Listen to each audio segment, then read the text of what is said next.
It's no secret that we here at Geetsly's hate Imperials with a mildly tepid passion.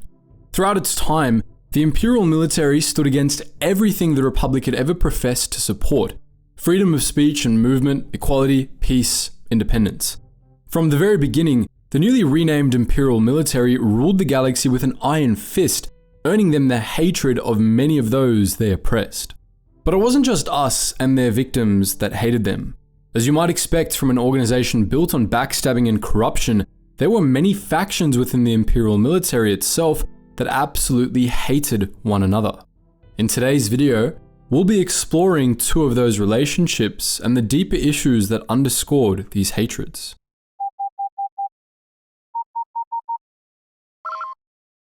Attention, Sergeant on deck! The first internal beef may sound obvious on paper, but the real reason behind it may surprise you. As a general rule, Imperial soldiers hated commissioned Imperial officers. On paper, they had many good reasons to do so.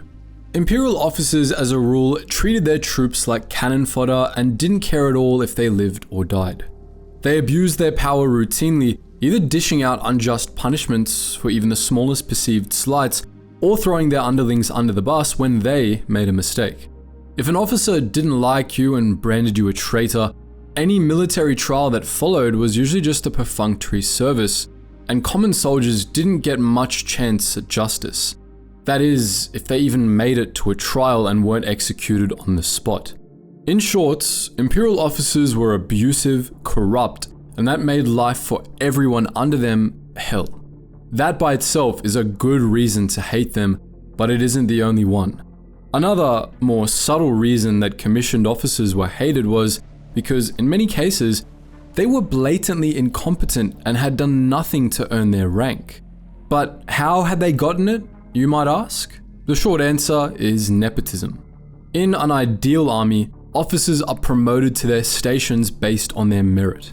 A good example was the clone divisions in the GAR, where non-commissioned officers were promoted out of the ranks, and commissioned officers were either NCOs that proved themselves worthy of the rank or had been specially bred for the position. Clones that were instantly promoted to captain or commander were usually genetically modified beyond the base clone trooper, like the clone commandos or the ARC troopers. Their additional modifications gave them the upper hand against a standard clone, so it was natural to put them in charge of clone units. And for the most part, this worked out well. The clones typically respected their commanding officers, from the lowest ranking NCO to the clone commanders. This respect was earned, however, because their officers were worthy of their positions and had proven it to their men. In contrast, we've spoken before about the times the clones and other Republic Navy officers didn't appreciate Jedi generals precisely because they hadn't earned their rank and were often unqualified to lead military operations. It had been given to them regardless of their leadership and tactical abilities, and many Jedi generals did a terrible job. As an added bonus, many Jedi didn't care about losing clones during battle, which earned them more ire from the soldiers beneath them. Imperial commissioned officers were of a far worse caliber. You see, there were three ways of attaining a commissioned officer post in the Imperial military. You could be promoted from below, you could graduate from the academy and come out as a lieutenant, or you could be given the rank outright. We won't be focusing too much on the first category, as it's impossible to tell how many NCOs were actually promoted to commissioned officer rank, and whether they had done so thanks to merit or backstabbing. Instead, we'll be focusing on the other two categories. Getting into an Imperial academy wasn't an easy task. Not just anyone could sign up and graduate as a lieutenant second class. Certainly, there were a few promising recruits sent through the program, but oftentimes, those attending were children, nibblings, family friends, and acquaintances someone owed a favor to. Those promoted this way frequently didn't earn nor deserve the rank, which earned them the scorn of their subordinates, especially considering how awful their behavior tended to be. The last category was the worst of the three. Officers who were gifted the rank and status often got it through political scheming, and it had nothing to do with their talent. It's bad enough when your competent boss abuses you and sends you to die, but if your boss is a useless noble from some minor house that was important enough to receive the rights to your skin, you'd be salty too. At the end of the day, almost all Imperial officers were terrible people. People willing to scheme and sabotage their way up the ladder. Naturally, that also made them terrible bosses.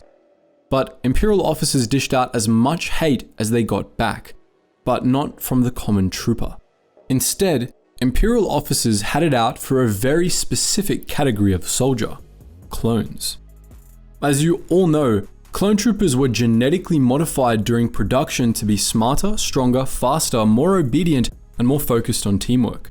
These qualities were engineered into their genome because they were believed to make the clones better soldiers. And they were right. Under the Galactic Republic's banner, the Grand Army of the Republic was a frightfully effective force, with units that synergized perfectly together and had the resourcefulness, bravery, and loyalty to overcome almost any obstacle that stood in their way.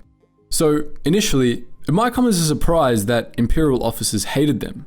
And we know for a fact that they hated them because, in canon especially, measures were passed soon after the declaration of a new order to declare clones obsolete and phase them out of the army. In the Bad Batch, we see this movement at its peak, with Admiral Rampart, an Imperial officer, spearheading the movement to get rid of the clones. Rampart is an excellent example to use because he particularly hated the clones. In his eyes, clones were too good at being soldiers. Throughout his early testing to see if clones could be an effective part of the Imperial army, he realized that clones were too heavily programmed to obey the rules. Rules the Imperial officers didn't want to operate within. As an example, when Commander Wilco refused to falsify a report, he was killed before he could report the truth of what had happened. Because the truth looked bad on the officer's record, it was easier to execute the clone and label him a traitor than have him obey protocol and snitch on them. During other instances, clones were hardwired to support one another, and their unity and solidarity stood in the way of officers throwing foot soldiers' lives away. In short, the clones were just too good at being soldiers. They were smart, resourceful, and programmed to do the right thing according to the rules. Anyone caught breaking them was considered a traitor to the Empire, and thus the clones wouldn't hesitate to speak up and call officers out on it, which was obviously not in the officers' best interests.